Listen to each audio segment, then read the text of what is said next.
Hello, welcome back to the channel. Today I have a review for Disney's Mulan, the 2020 live-action remake version. I watched this movie last night. I did pay the $30 for premiere access on Disney+.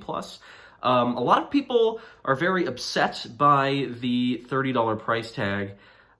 It didn't bother me that much. Yeah, it's expensive, but I watched it with my mom, and if me and my mom were to go to the movies and each pay for a ticket to watch this movie, it would have been about the same. And if you watch it with two other people or with your whole family, it's not just the same, you're saving money, but I get that it's paying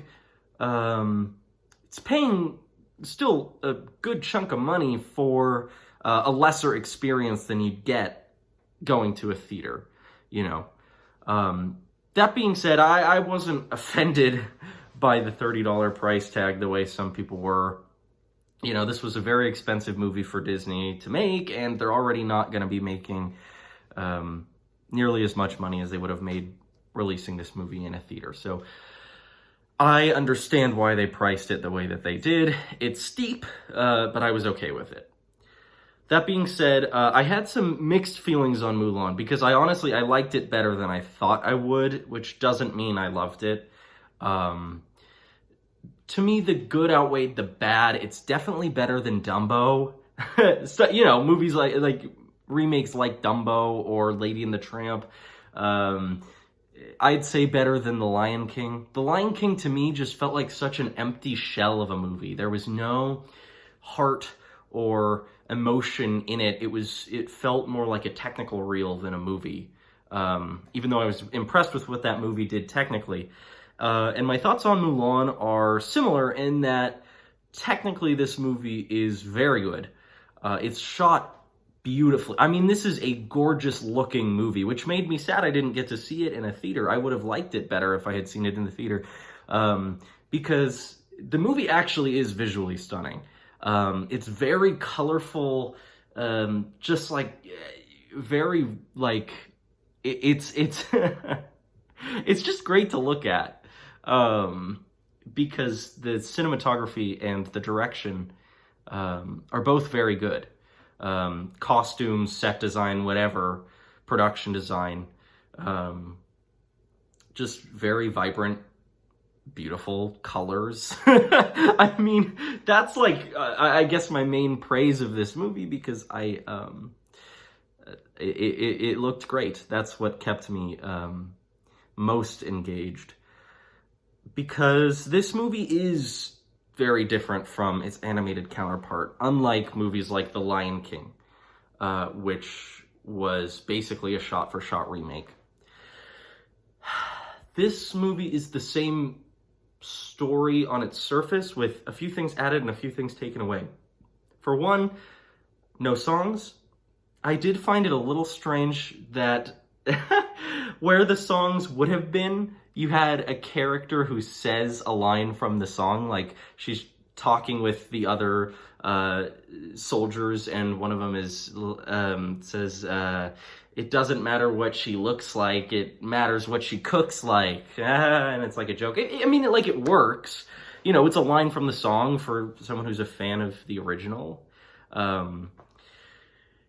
It just feels a little jarring when you're trying to do something entirely different and you're still making these surface level references to the original. But I was okay with it. And I like how they incorporated some of those songs into the score, especially Reflection, as she's sort of like, you know, has a big character moment of realizing who she is. And then like the score swells and it's got the melody from Reflection.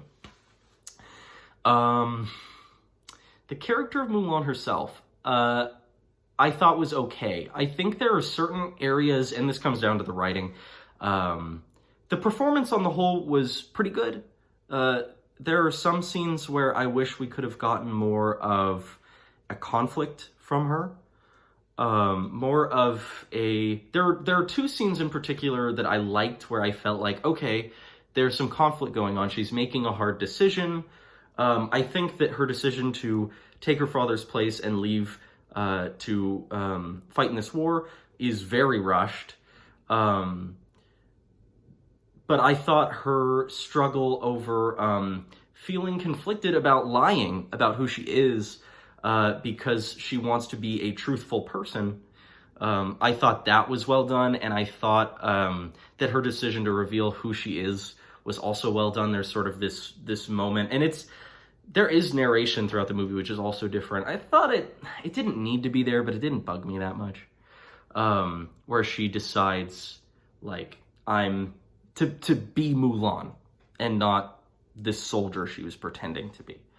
I thought that aspect was pretty well done.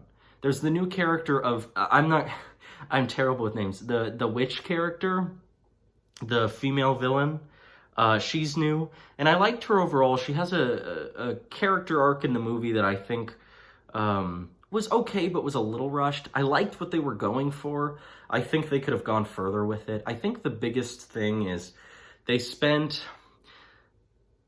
more time in areas where they didn't need to, and they ended up rushing certain elements. Specifically, I think we didn't need to see her as a kid at all at the beginning, and we could have spent more time with her, especially making that decision to take her father's place and to leave.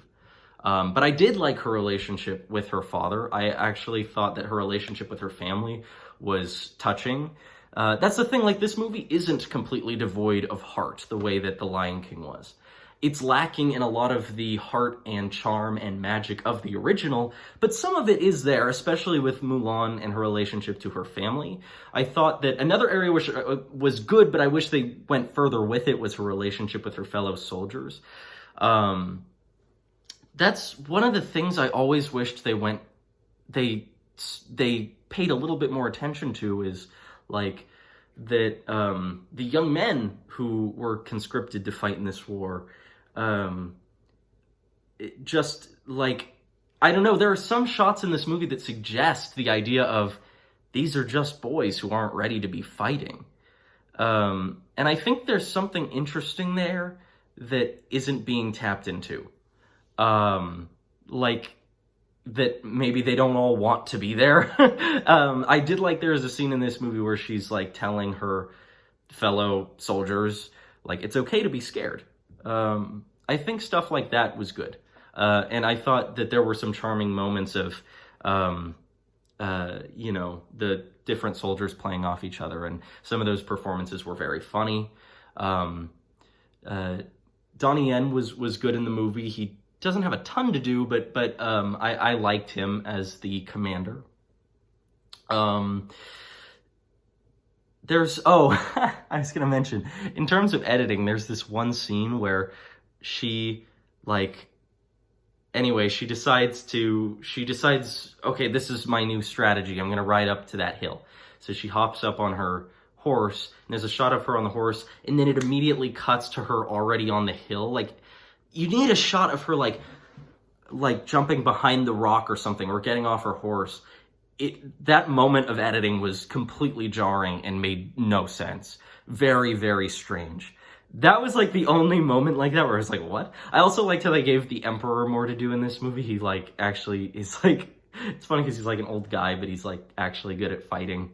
The biggest thing, I think, in terms of flaws with the character Mulan, are that she is just an excellent fighter from the beginning. This is a problem I've had with a few movies recently. I'm thinking of Captain Marvel specifically, where Mulan is already a great fighter. She doesn't have to go through any sort of struggle to come into her own as a warrior. She just needs to decide to let other people see her be a good warrior. And that's why I compared it to Captain Marvel, because she has, it never feels like she earns her powers. She just decides to use them, which is fine. I actually think it's done better in Mulan. But just that there's not enough of an arc, not enough of a struggle to feel like she worked to become, like, there's not enough of a struggle to become this epic warrior. You know what I mean? Other than that, the movie obviously struggles from a lack of originality. I'm pretty much done with the live-action remakes. I'd much rather watch something new. Something that, you know, obviously I'm nostalgic for the old movies, but I want Disney to make something that I can be nostalgic for 10 years from now, you know, something new. And they're doing that in their animation studio. I'm just disappointed that their potential for creativity and imagination is being wasted on these basically shot-for-shot remakes with a few changes thrown in. Just to make it different enough. That's the thing. Like, I've said a lot of positive things about this movie, but it really was just okay. It's beautiful looking, and some of the character stuff is well done. It's just devoid of originality, which is very disappointing because Disney has such potential for originality. So yes, I wish I saw it in a theater, or that I could have seen it in a theater, because, like I said, it's a beautiful looking movie. Certain aspects of character arcs and relationships that I wish they had taken farther. Certain aspects that I liked. Certain things that were out of place. Certain changes that were made that I didn't love, but some changes that were made that I did like. But overall, that lack of originality just keeps me from being too positive on this movie. It's fine. I gave it a 3 out of 5 stars. I don't know if that's too generous or not generous enough, but I really am middle of the road on this. So those are kind of my thoughts on this movie. Let me know what you think in the comments if you watched it. It'll come to Disney Plus for free of charge in like 2 months, and you can watch it then. Yeah. It's sort of an unenthusiastic, yeah, it's okay. It's good. It's pretty good. What am I going to say? It's pretty good. So that's all I got for you. Subscribe for more movie reviews, movie news, rankings, reactions, all that good stuff. And I'll see you in the next video.